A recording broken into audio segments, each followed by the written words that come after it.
البدع والأهواء، أهل البدع العقائدية وأهل البدع السياسية. نقول بيننا وبينكم السلف، بيننا وبينكم الكتب، كان فيقول البدع بيننا وبينكم. Bismillahirrahmanirrahim. Kita langsung saja masuk ke muka surat. Mana ini kira-kira? Oh iya, yaitu apa? Kita masuk ke muka surat 7. Bismillahirrahmanirrahim. Muqaddimatul mu'allif faqahullah. Mu'allif dari apa? Syarah kitab ini. Alhamdulillah wa asyhadu an la ilaha illallah wa asyhadu anna Muhammadan abduhu wa rasuluh sallallahu alaihi wa ala alihi wa sallama tasliman katsira. Amma ba'd. Fa inna sihhatal a'mal. Ini innya terulang ya. Mestinya cukup satu aja. Baik, karena amma ini memiliki makna syarat, maka jawabannya seringkali menggunakan fa. Seringkali. Amma jawabannya adalah fa. Fa inna sihhatal a'mal mustamiddatun min sihhatil mu'taqad. Maka sesungguhnya benarnya amalan itu bersandarkan pada atau mengambil buah dari benarnya keyakinan. Kama anna sihhatal badan mustamiddatun min sihhatil qalb. Sebagaimana sehatnya badan itu bersandar atau mengambil dukungan dari sehatnya jantung dia. Kalau jantung sudah sakit, biasanya badan akan mengalami berbagai penyakit.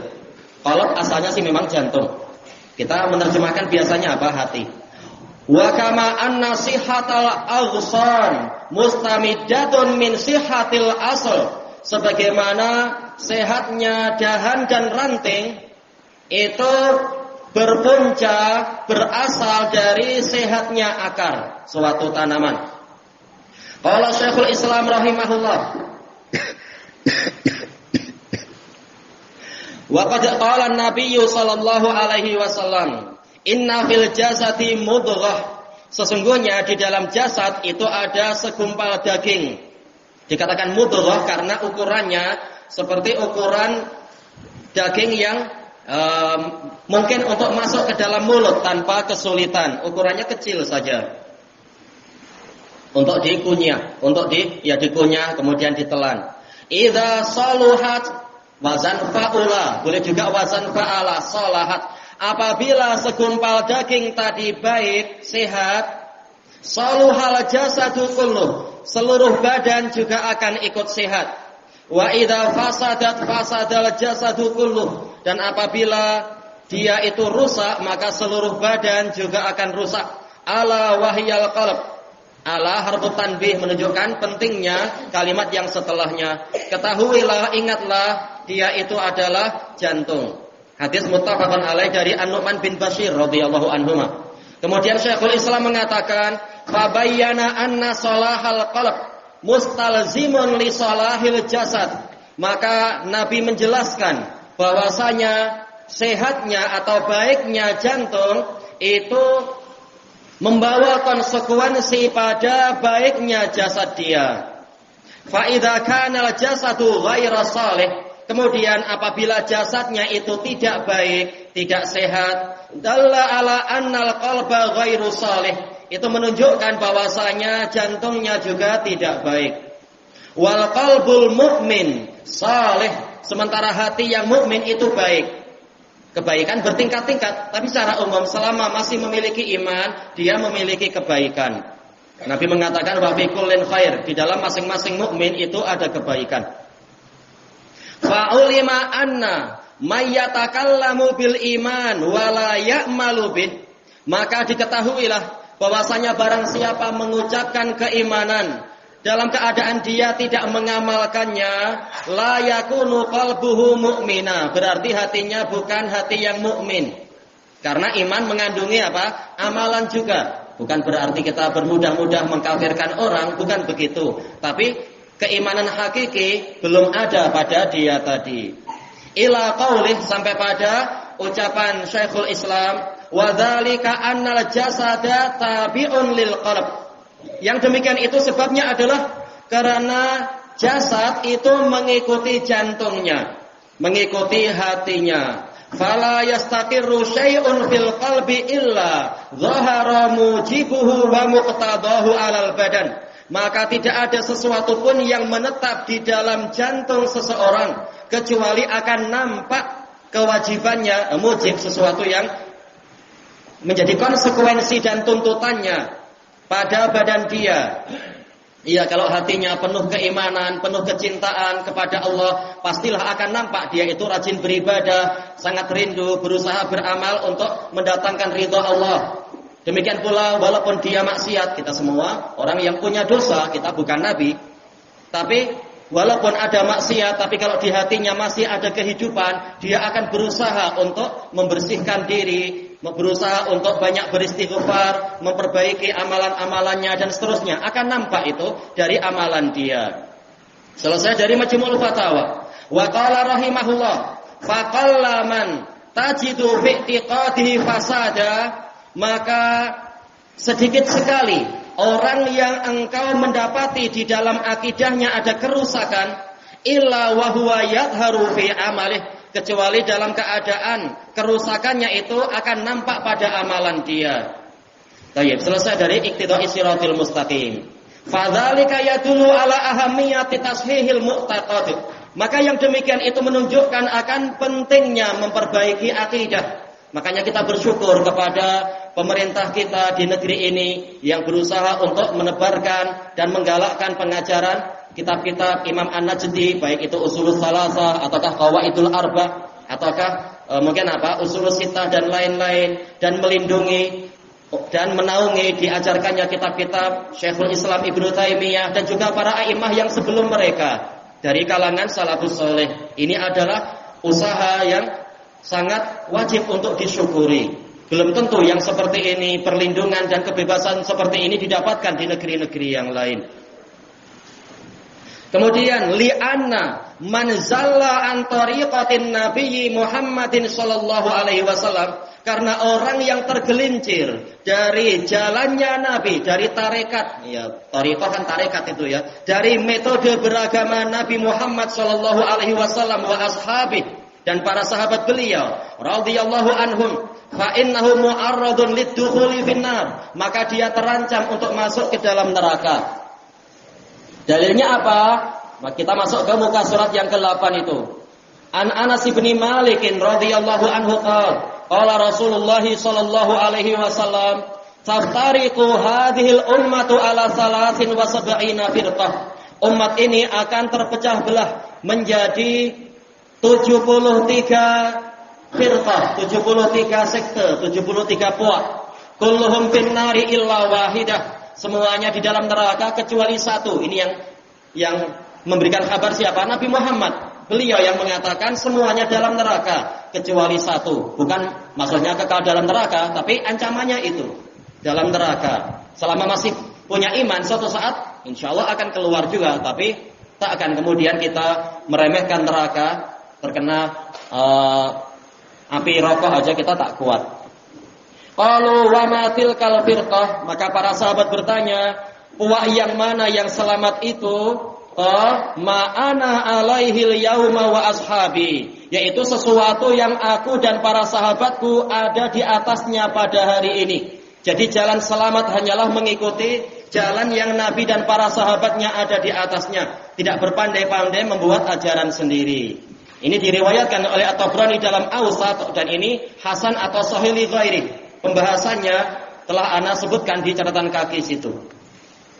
Fa lidzalika ihtamma jam'un minal a'immah, maka dari itu sejumlah imam telah ihtamma, yaitu mengambil berat, memberikan, menumpukan perhatian bi tasnifi mu'allafat, dengan mengarang tulisan-tulisan fi tahqiqi usul i'tiqadi ahli sunnati wal jamaah, untuk merealisasikan, mewujudkan prinsip-prinsip akidah ahlu sunnah wa jamaah, nushan lil ummah wa nusratan lil millah, demi memberikan nasihat untuk umat dan untuk menolong agama ini. Wa min haula'il a'immah, dan dari para imam tadi siapa? Ini yang mengarang kitab ini sekarang, inti kitab ini. Al-Imamul Faqih Al-Hafidz As-Siqah Abu Ismail Harb ibnu Ismail Al-Karmanil Hanzali rahimahullah. Fasannafa Ijma' as-Salafi fil i'tiqad. Beliau mengarang kitab Ijma'us Salaf fil i'tiqad. Fi dhimni masailihi lil imamain, di dalam kandungan pertanyaan-pertanyaan beliau kepada dua imam, Ahmad bin Hanbal wa Ishaq bin Rahawai.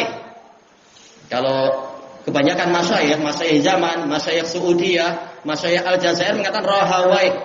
Tapi masyayikh dari kalangan yang India mengatakan Rahawiyah, tak masalah. Sibawiyah, tak masalah. Ini khilaf dalam pembacaan seperti itu tidak masalah insyaallah rahimahumallah.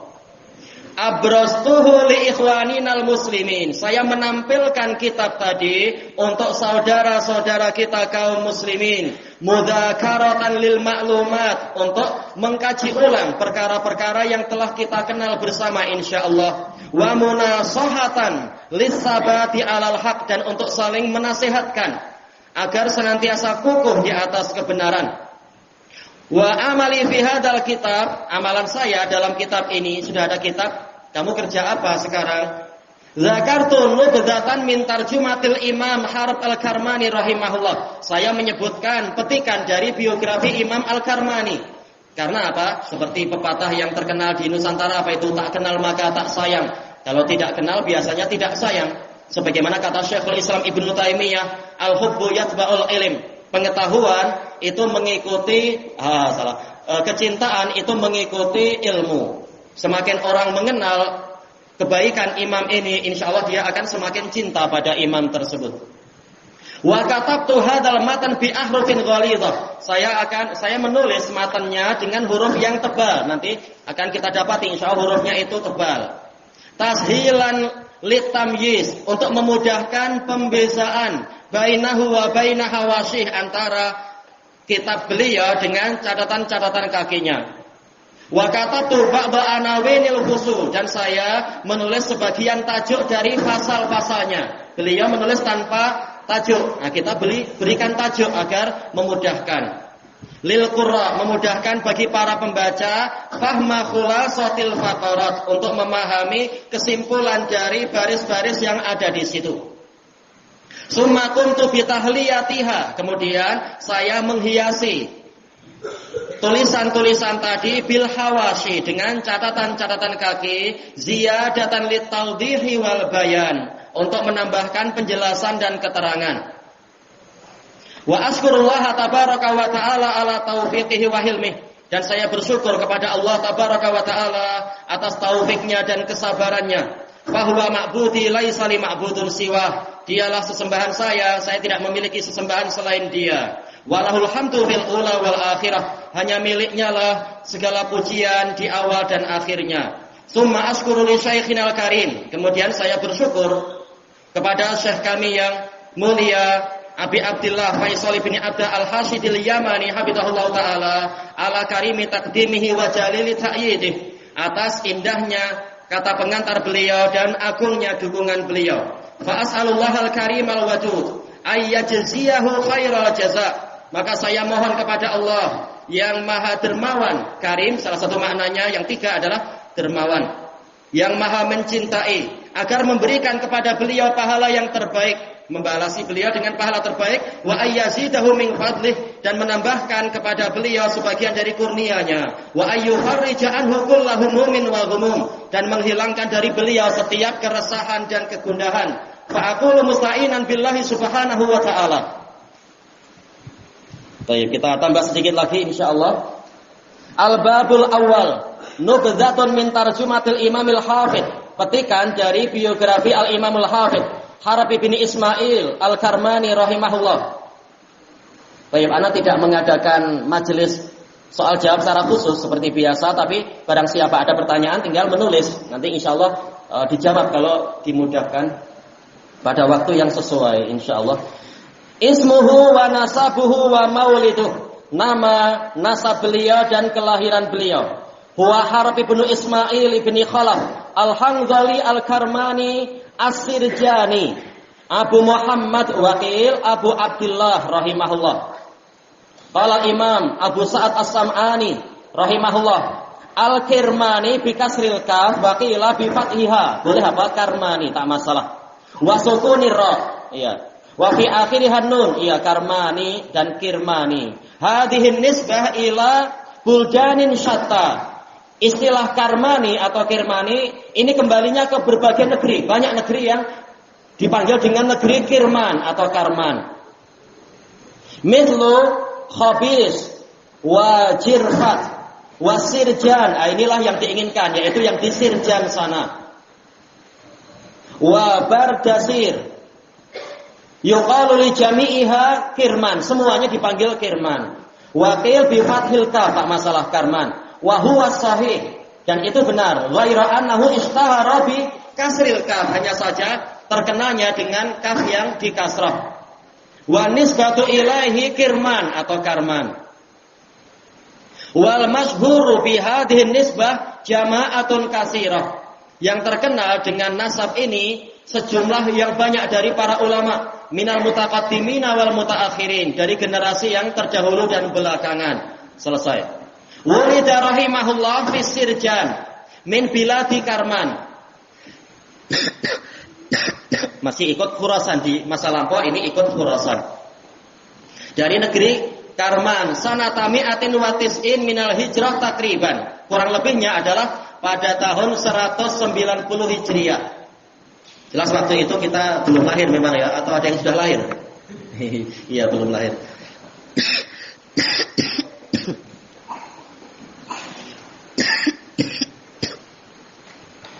Talabuhu lil ilm, proses belajarnya beliau. Wa asma'u masyayikhih, nama guru-guru beliau. Rahala wa tawfal bilad, beliau mengadakan rihlah perjalanan dan mengelilingi negeri-negeri. Fi talabil ilm, dalam menuntut ilmu. Sami'a Abul Walid At-Tayalisi, mendengar dari para imam yang hebat-hebat yang ma'ruf ini. Wal Humaydi, wa Sa'id bin Mansur, wa Abul Qasim, wa Abu Ubaid Al-Qasim ibn Salam, wa Yunus ibn Muhammad Al-Mu'addib, wa Wahab ibn Jarir, wa Abdullah ibn Bakar As-Sahmi, wa Ta'ifah, dan sejumlah yang lain. Sami'a di Damaskus, beliau mendengar dari siapa? Muhammad ibn Khalid, wa Muhammad ibn Al-Wazir, sahibai Al-Walid ibn Muslim, wa an Ahmad Sulaiman bin Yahya Al-Bahili, wa Ubaidillah ibn Mu'ad Al-Ambari, wa Ahmad bin Hanbal, wa Ishaq bin Rahawai, wa Muhammad bin Abi Bakar Al-Muqaddami, wa Sa'id bin Mansur, wa Abi Ubaid Al-Qasim bin Salam. Ini terulang ya. Baik. Wa Abi Ma'an Yazid, Zaid bin Yazid Ar-Raqashi, wa Hilal Syat bin Fayyad, wa Yahya bin Abdul Hamid Al-Hummani, wa Ali bin Utsman Al-Lahiqi, wal Abbas bin Al-Walid Al-Barsi, wa Sulaiman bin Harb, wa ghairihima, dan selain dua yang terakhir itu. Memang ini anak ambilkan dari beberapa tulisan, sehingga sebagian menulis seperti itu, wa ghairihima, yaitu dari dua yang terakhir. Selain dua yang terakhir. Wa min masmu'atihi anil imamain, di antara yang beliau dengar dari dua imam, Ahmad wa Ishaq rahimahumallah. Qala sa'altu Ahmad, saya bertanya kepada Ahmad, atusolli khalfa rajulin yuqaddimu aliyan ala Abi Bakrin wa Umar? Apakah Anda sholat di belakang seseorang yang mendahulukan Ali di atas Abu Bakar dan Umar? Qala la nusalli khalfa hada. Beliau mengatakan, kami tidak sholat di belakang orang yang seperti itu. Padahal kata ulama, ini bid'ahnya tidak terlalu berat yang seperti ini, dan tetap sah. Tetapi lebih mengutamakan sholat di belakang ahlu sunnah. Imam Ahmad tidak mengatakan siapa yang paling qari di situ, siapa yang aqra, tak. Siapa yang akidahnya benar, dia lebih layak untuk dimuliakan. Wa qala sami'tu Ahmad yaqul an-nas yahtajuna ilal ilm badalal khubz wal ma'. Manusia memerlukan ilmu sebagai pengganti dari roti dan air. Li'annal ilma yahtaju ilaihi fi kulli sa'ah, karena ilmu Seseorang memerlukan kepada ilmu tadi di setiap saatnya. Wal khubz la yahtajuhu illa fi kulli yaumin marratan aw marratain. Sementara roti dia tidak memerlukannya kecuali dalam sehari itu sekali atau dua kali. Intinya hajat manusia pada ilmu lebih tinggi daripada hajat kepada makanan. Nah, kalau makanan dan minuman dikatakan keperluan asasi, maka mestinya ilmu lebih layak diutamakan lagi. Wa qala Harb sa'alatu Ishaq yakni bin Rahawai. Qultu rajulun sariqa kitaban min rajul fihi ra'yu Jahm. Ada seseorang yang mencuri sebuah kitab dari seorang lelaki yang di dalam kitabnya ada pendapat Jahm bin Safwan atau pendapat yaitu mengatakan takdir tidak ada. Qal yarmi bih, hendaknya dia membuang kitab itu, ya kitab yang membahayakan akidah. Qultu innahu akhadha qabla ayyuharriqah. Saya berkata, orang ini mengambil buku tadi sebelum dia membakarnya, au yarmi bih, atau sebelum dia melemparkan buku itu, membaling buku itu. Tapi hukum pertama apa? Dia mencuri. Hal alaihi qata', apakah dia wajib terkena pemotongan tangan? Qala la qata'a alaih. Ishaq mengatakan tidak ada pemotongan untuk orang ini. Qultu li Ishaq rajulun indahu kitab. Kenapa tidak dipotong? Karena kitab yang merusak akidah tidak ada harganya. Sesuatu yang tidak ada harganya maka tidak ada ganti ruginya. Kalau ada harganya, ada manfaatnya, baru ada ganti rugi. Kalau mencapai rubu dinar, 1/4 dinar, barulah ada hukum apa? Pemotongan. Kalau sampai rubu dinar, sekarang 1 dinar mungkin apa? 1.000 ringgit atau 1.200 ringgit. Nah, kalau 1/4-nya mungkin 400 ringgit, 300 ringgit atau berapa itu. Jarang ya ada buku semahal itu, 300 ringgit, insya Allah. Baik. Kemudian dikatakan di sini, rajulun indahu kitabun fihi ra'yul irja. Ada seseorang memiliki kitab yang di dalamnya ada pendapat irja, yaitu meyakini orang yang berbuat maksiat maka tidak mengurangi iman. Yang semacam itu, awil qadar, meyakini takdir itu tidak ada, au bid'ah, atau di dalamnya ada ajaran bid'ah. Nah, ini kalimat yang umum. Fasta'artuhu min, kemudian saya meminjam buku itu dari orang tadi. Falamma sara fi yadi aharraqtuhu au mazzaqtuh. Kalau tatkala dia sudah sampai di tangan saya, apakah boleh saya membakarnya atau merobeknya? Qal laisa alaika syai'. Maka beliau mengatakan engkau tidak mengalami, tidak membayar apapun, yaitu kalau membakarnya atau merobeknya engkau tidak diwajibkan membayar ganti rugi sedikit pun. Karena apa? Nahi mungkar itu wajib. Sementara barang seperti tadi tidak ada harganya di dalam syariat. A'maluhu wa asma'u talamidih. Amalan-amalan Imam Al-Karmani dan nama-nama murid beliau. Rawa anhu Abu Bakar Al-Humaidi. Bukankah tadi beliau belajar kepada Al-Humaidi? Bagaimana sekarang juga murid beliau juga Abu Bakar Al-Humaidi, Abdullah ibn Zubair Al-Humaidi, Asbatun Nasfi. Siapa itu? Sufyan ibn Uyainah. Ini menunjukkan para ulama mereka orang tawadhu, terkadang mengajar ke murid, terkadang mengambil ilmu dari murid. Ya, saling memberi, saling menerima. Yang tawadhu akan mendapatkan ilmu yang banyak. Sebagaimana disebutkan oleh Al-Hafidz Ibnu Abdul Barr rahimahullahu taala dalam Jama' Bayanil Ilmi wa Fadlih, kana yuqal al-mutawadhi min talabatil ilm aktsaruhum ilma. Orang yang tawadhu dari para penuntut ilmu, mereka adalah orang yang paling banyak ilmunya. Ya, tawadhu berarti apa? Dia akan mudah mendapatkan ilmu, sebagaimana tanah yang rendah, yang landai itu senang untuk mendapatkan aliran air. Nah, kalau sombong maka akan terpalingkan dari ayat-ayat Allah. Wa Abul Qasim Abdullah bin Ya'qub Al-Karmani wal Qasim bin Muhammad Al-Karmani nazilu Tarsus. Tarsus yaitu sempadan antara muslimin dengan wilayah kekuasaan Romawi. Wa Abdullah bin Ishaq An-Nahawandi wa Abu Bakar Al-Khallal wa Muhammad ibn Muhammad Al-Baghandi wa Muhammad ibn Makhlad Ad-Duri wa Abu Hatim Ar-Razi wa ibn Abi Hatim Ar-Razi wa ghairuhum. Wa kana sultan qad ja'alahu ala amril hukm wa ghairihi fil balad. Penguasa telah menjadikan beliau itu untuk mengurusi kehakiman dan urusan-urusan yang lain di negeri. Jadi beliau juga menjadi semacam hakim di masa itu. Baik, kelanjutannya insyaallah habis sholat isya kita ambil mungkin setengah jam gitu insyaallah. Wallahu a'lam. Subhanakallahumma wa bihamdika la ilaha illa anta astaghfiruka wa atubu ilaik. Walhamdulillahirabbil alamin. Jazakumullahu khairan.